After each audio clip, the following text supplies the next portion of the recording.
আচ্ছা, এটা হলো গর্ভ মোচা। বড় বড় মোচাগুলি থাকে না, কলা কলা হওয়ার আগে স্টেজ, এগুলোকে এই এই প্লাস্টিকগুলো ফেলে এই জায়গাটা ছাড়িয়ে এরকম পাতলা পাতলা করে কেটে নেব। কেটে নিয়ে আমি প্রেশার কুকারে সিটি দিয়ে সেদ্ধ করে নেব। মোচা চিংড়ির ঘন্ট হবে, তার জন্য আমি কড়াতে তেল বসিয়ে দিয়েছি। আলুগুলি ভেজে নেব প্রথমে।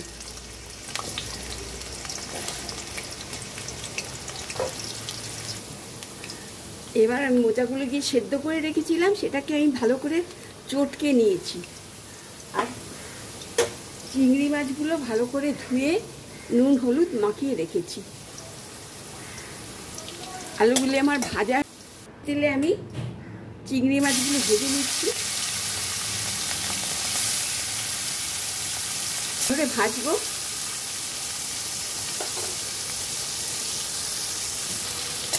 চিংড়ি মাছগুলো আমার হালকা লাল করে ভাজা হয়ে গেছে, এবার তুলে নেব।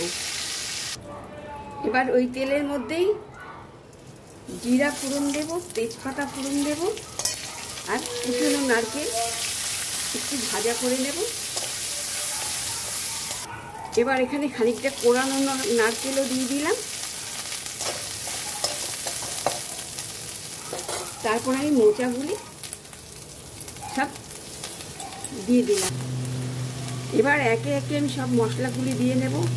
ধনের গুঁড়ো 1 চামচ, জিরের গুঁড়ো 1 চামচ, হলুদ গুঁড়ো 1/2 চামচ।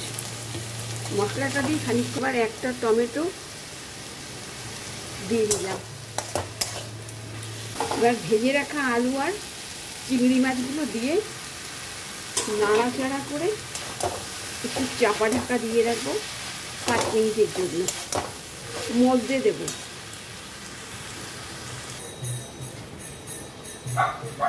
স্বাদ মতো নুন দিয়ে দিলাম, যেহেতু সেদ্ধর সময় নুন দিয়েছিলাম এই জন্য অল্প নুন দিলাম এখন। আর টেস্ট অনুযায়ী চিনি দিয়ে দিলাম। আমার আলুগুলো সেদ্ধ হয়ে গেছে, এবার একটু গরম মশলা গুঁড়ো দিয়ে দিলাম। নেড়ে চেড়ে দেবো।